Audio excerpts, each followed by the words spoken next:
Om Swastiastu. Selamat pagi saudara, apa kabar Anda hari ini? Semoga semua selalu dalam keadaan sehat dan tentunya juga berbahagia ya. Dan kembali lagi nih saya Dewi Nitya dalam program Sapa Bali Pagi Ruang Psikologi saudara. Dan seperti biasa juga pada hari ini Nitya akan berdiskusi dengan narasumber kita yang masih merupakan seorang psikolog, perwakilan dari Himpunan Psikologi Wilayah Bali. Nah saudara, jika memang sebelum-sebelumnya kita banyak sekali membahas soal topik-topik yang berkaitan dengan psikologi ya, mulai dari produktivitas, kemudian juga beberapa minggu lalu juga kita sempat bahas soal anak, kemudian bagaimana kita meningkatkan atau mengurangi rasa cemas dan meningkatkan rasa percaya diri selama pandemi. Dan tema kita hari ini memang tidak jauh-jauh dari situasi sekarang ya, situasi kita di masa pandemi COVID-19. Nitya punya tema yang sangat menarik saudara, yaitu temanya bagaimana kita meningkatkan fokus anak selama masa pembelajaran jarak jauh. Pastinya ini sangat berguna dong informasinya untuk para orang tua di rumah yang mungkin anaknya harus mau tidak mau ya melakukan pembelajaran jarak jauh. Dan kita akan langsung hari ini sharing dan berdiskusi dengan seorang psikolog sekolah ya. Di samping Nitya ada Wiriana, SPSI MPD Psikolog, seorang psikolog sekolah, atau biasa Nitya panggil Miss Ana. Kita akan langsung sapa narasumber kita. Om Swastiastu Miss Ana. Om Swastiastu Nitya. Gimana kabarnya hari ini? Astungkare baik, bagaimana Nitya? Baik, sehat? Ya, baik, sehat, luar biasa. Bahagia apalagi ketemu Miss Ana nih hari ini.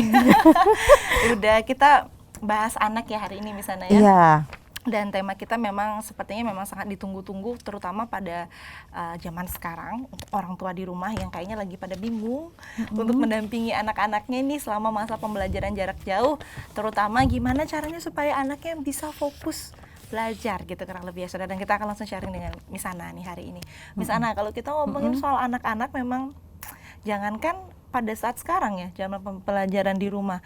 Dulu waktu masih di sekolah aja kita agak ribet mendampingi anak kecil ya Miss Ana ya. Tapi sebelum kita ke sana nih Miss Ana, sebenarnya kalau fokus sendiri nih, fokus belajar, kalau dari psikolog itu seperti apa Miss Ana? Nah, fokus sendiri itu diartikan dalam Kamus Besar Bahasa Indonesia KBBI gitu katanya ya. Dia memusatkan suatu sinar terpusat pada satu titik seperti itu. Itu secara umum dalam Kamus Besar Bahasa Indonesia. Tapi dalam artian psikologi, fokus itu adalah mengarahkan perhatian pada suatu informasi, kurang lebih seperti itulah. Jadi kita bisa fokus, tadi kan mengarahkan sinar, kalau ini mengarahkan perhatian kita pada satu hal, seperti itu. Dan dalam konteks ini belajar gitu ya Miss? Iya, dalam hal ini belajar. Apalagi PJJ, pembelajaran jarak jauh. Kalau misalkan kita ngomongin fokus nih misalnya, kalau kita bahas anak-anak sama orang dewasa pasti beda ya misalnya ya. Kalau untuk fokusnya nih, anak-anak sama orang dewasa sebenarnya beda nggak sih Miss? Kalau dalam belajar artian fokus sendiri itu kurang lebih hampir sama ya. Berarti dia bisa memusatkan perhatian pada satu hal seperti itu. Itu yang disebut dengan fokus. Cuma yang menjadi beda itu adalah durasinya Nitya. Di sana. Durasinya anak-anak sama orang dewasa. Iya, gitu ya, tentunya beda. Misalnya pada anak-anak 15 menit itu sudah sangat bagus seperti itu, atau 5 menit sudah bagus pada anak-anak prasekolah. Kalau pada orang dewasa, misalnya Nitya tuh zaman dulu masih sekolah gitu ya, waduh mendadak 2 jam itu bisa ngeliatin buku sambil mendelik-mendelik gitu ya, kuat itu, karena power of pepet. Nah, itu tuh biasanya. Apalagi kalau mau ujian ya Miss ya. Iya, mendadak itu fokus gitu. Oke, berarti memang anak-anak sama dewasa itu sebenarnya fokusnya nggak begitu berbeda, cuman durasinya. Betul, gitu durasinya. Durasinya 15 menit. Oh pantas dulu Miss, kalau saya ingat zaman SD 15 menit lewat dari itu udah ngantuk saya. Udah capek gitu ya. Udah capek. Kalau ngeliat orang itu, serasa bantal yang terlihat. Udah lain fokusnya, udah kamar, bantal ya Miss ya, atau main gitu. Tapi memang seperti itu cara kerja fokus anak-anak memang kurang lebih ya Miss ya? Iya, kurang lebih seperti itu. Oke, Miss Ana, kan kalau misalnya kita ngomong fokus juga nggak jauh-jauh sama konsentrasi gitu kan. Kalau orang tua di rumah, dia fokus dong, konsen dong belajar. Konsen dong, iya. Betul. Sebenarnya sama nggak sih Miss, fokus sama konsen itu sama atau beda sebenarnya misalnya? Kalau secara literatur yang pernah saya baca itu berbeda tapi berhubungan. Tapi berhubungan. Nah, tanpa fokus dia akan susah konsentrasi. Oke. Tapi orang bisa konsentrasi, tapi kalau fokusnya nggak bagus, akhirnya muncullah istilah baru salah fokus. salah fokus. Seperti itu. Iya. Jadi kalau orang itu bisa fokus, dia hanya memusatkan perhatian tanpa pemrosesan informasi. Tapi kalau sudah konsentrasi, dia bisa mengolah, ada pemrosesan informasi di sana. Sehingga kalau dia sudah konsentrasi, dia menangkap, menyerap dan menyimpan, ada memori yang tersimpan. Sehingga nanti dia bisa menggunakan kembali informasi tersebut jika dibutuhkan. Jadi memori jangka panjang, jangka pendek, seperti itu. Oh, berarti kalau konsentrasi juga melibatkan kognitifnya lebih kompleks daripada fokus ya, seperti misalnya. itu. Ada pengolahan informasi, biasanya dengan panca indera dan sebagainya. Hmm. Kalau fokus lah dia cuma gini aja. Gitu. Iya, salfok ya. Salfok. Oke, berarti kalau misal kita mau konsentrasi ya kita harus fokus dulu gitu, Miss ya, panca indera dulu gitu. Baru kemudian akhirnya muncul itu tadi konsentrasi belajar gitu ya, kurang lebih. Oke, tadi sempat dibahas kalau sebenarnya batas maksimal kurang lebih anak-anak 15 menit begitu ya, Miss ya? Iya, pada anak-anak SD lah seperti anak-anak itu. SD kelas 1, kelas 2 seperti sama anak-anak TK lah gitu. Oke. Tapi yang kita tahu kalau misalkan sekolah formal nggak mungkin 15 menit aja ya, Miss ya? Betul.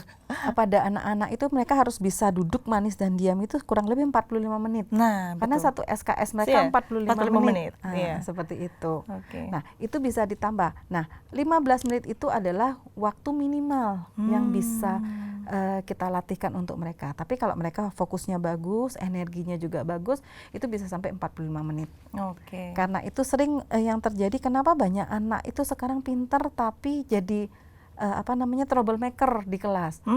Karena dia tidak bisa fokus itu tadi. Oke, berarti kalau misalnya kecerdasan atau kepintaran dengan fokus itu berarti tidak selalu sama atau gimana, Miss?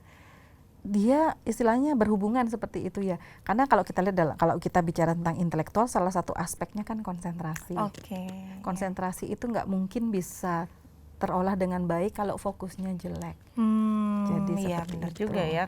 Gimana mau menyerap informasi kalau dia salfok. Iya, dia salfok. Makanya kadang-kadang mungkin kalau di kampus gitu lagi diskusi sama teman zaman dulu ya, kita ngomongnya apa, teman itu sepertinya dia memberikan informasi tapi nggak benar, nyeleneh sedikit. Nah, itu yang seringkali dibilang salfok. Gitu. Ini Nitya sering salfok nih. Dan karena Nitya sering salfok lah, di sini ingin minta tips sama Miss Ana. Tapi nanti kita bahas belakangan nih Miss Ana ya. Sebelum kita ke tips gimana biar nggak salfok nih ya saudara ya. Kan kita temanya hari ini adalah bagaimana meningkatkan fokus selama masa pembelajaran jarak jauh. Betul. Kenapa sih, Miss, ini penting untuk dibahas? Kenapa sih fokus itu penting untuk anak-anak, Miss? Ini dari beberapa kasus yang masuk, kebetulan kami di HIMSI dan APSI itu Asosiasi Psikolog Sekolah Indonesia, itu kita menerima tele-PFA, telekonseling semacam seperti itu. Nah, muncullah kasus-kasus yang pernah saya sampaikan mungkin ya, mulai anak itu tidak bisa belajar, nggak mau mengerjakan tugas sampai KDRT. Karena mamahnya itu atau bundanya itu gemes, anaknya kok nggak bisa belajar, nggak mau fokus, dicubit lah, digampar lah, mungkin juga di televisi juga pernah ada kasus seperti itu ya, sampai dipukul sampai anaknya menjerit. Nah, itu yang menjadi concern kami, kenapa kok sampai seperti itu. Nah, salah satunya ternyata karena mereka nggak fokus. Dan ternyata nggak fokus itu disebabkan oleh banyak hal nih Tia, kayak gitu. Oke, berarti balik lagi ke kasus itu banyak juga terjadi di Bali sendiri, Miss Ana? Dari telekonseling yang masuk, ya cukup banyak juga. Jadi bukan hanya ke pembelajaran, bahkan beberapa bulan terakhir ini, 1-2 bulan terakhir ini, saya juga menemui kasus pada siswa yang usianya lebih tinggi, SMA ke atas. Nah, itu mungkin juga, ini kasusnya lain juga ya. Dia mungkin jenuh belajar di rumah, resiliennya juga nggak bagus, akhirnya dia menjadi frustasi, terus ada yang berhalusinasi, ada yang menjadi stres, pencemas, tanpa sebab yang jelas.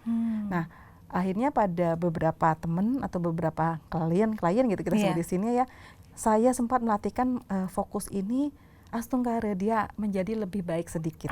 Gitu. Latihan ini ya, nanti akan kita bahas ya Miss Ana ya. Latihan itu, kenapa kok fokus itu penting? Kalau dia itu nggak fokus, pikirannya kan kemana-mana. Lagi baca sesuatu, dia ting tong, kadang kan kalau kita handphone tuh centing, dia langsung hilang fokusnya, langsung noleh. Padahal dia lagi mau ujian blog atau ujian apa, seperti itu kan ya. Ting tong, dia akhirnya lebih ke sana daripada ke sini. Gitu. dan berarti pada saat belajar seperti ini peran orang tua dalam mendampingi juga besar ya Miss ya? Betul, Harus bukan hanya sabar pada berarti, Miss? anak-anak sampai Iya. ke mahasiswa pun juga perlu kita perhatikan kayak Oke. gitu. Ada apa namanya, ada orang tua, kemudian semua keluarga dan guru-guru juga berarti perlu ya, Betul, Miss ya? guru-guru pendidik lah, guru, dosen dan sebagainya itu kita harus aware banget, bukan hanya keluarga tapi juga guru. Kalau kita sudah melihat anak ini biasanya jawabannya bagus, hari ini kok melenceng, ada apa dengan dia Oke, gitu. oh, harus peka. Kita belajar peka sama Miss Iya. Ana ya. Peka tuh penting Miss ya. Penting banget. Iya, makanya dalam hubungan kalau nggak peka nanti berantakan ya Miss ya. Betul, toxic relationship katanya tuh. Nitya masih ingat ya. Iya, relationship yang kita bahas kemarin ya Miss ya. Oke Miss, saya perlu tahu nih Miss Nitya, sebenarnya kalau dilihat apa sih sebenarnya penyebabnya gitu Miss sampai anak itu bisa nggak fokus Miss? Dari literatur yang saya baca kembali lagi, satu tentunya ada secara genetik. Oke. Iya, kalau orang tuanya fokusnya juga rendah, kemungkinan besar anaknya menjadi rendah. Oke. Nah, fokus sudah genetiknya nggak bagus, ditambah lagi asupan gizi yang nggak benar. Asupan gizi itu apa? Saya nggak ngomong tentang karbohidrat dan sebagainya, saya bukan ahli nutrition, tapi yang kita lihat itu banyak anak sekarang nggak suka minum. Oke. Kurang minum, padahal dari buku biopsikologi yang saya baca, air itu menjadi semacam transportasi oksigen ke otak. Iya. Itu sehingga dalam latihan fokus ini juga kita nggak sekedar latihan, tapi dia juga harus minum, dan bagusnya itu air hangat. Begitu dari beberapa sumber yang saya baca. Oke. Itu kalau untuk dari secara genetik dan asupan gizi gitu ya. Terus kemudian juga kita lihat bahwa, nah, penggunaan gadget itu kan hanya merangsang visual dan auditorinya aja. Sedangkan olah tubuhnya kan nggak banyak anak yang seperti ini. Kalau duduk ya mencong-mencong kayak gini. Iya. Nah itu ternyata juga pengaruh karena mereka gampang lelah. Bahkan pada beberapa kasus itu ada beberapa anak yang karena saking enaknya terus duduk gitu, lumbu sakral itu agak bergeser sekian derajat. Seperti itu. Oh ternyata berarti selain asupan, kemudian tadi genetik juga meskipun tidak 100% ya Miss ya, postur juga mempengaruhi. Betul, postur itu sangat berpengaruh. Karena itu kita akan sharing hari ini Nitya, dalam PJJ ini ternyata postur yang istilahnya yang paling mudah untuk kita lakukan perbaikannya. Oke, Nitya juga perlu tahu nih posturnya gimana duduknya supaya nanti Nitya bisa fokus gitu. Tapi setelah segmen satu ini ya Miss ya. Betul, oke, terima kasih. Saudara, kita masih akan membahas ya bagaimana kita meningkatkan fokus terutama anak-anak yang sedang melaksanakan pembelajaran jarak jauh. Tapi setelah yang satu ini, untuk itu jangan kemana-mana, tetap di Sapa Bali Pagi Ruang Psikologi.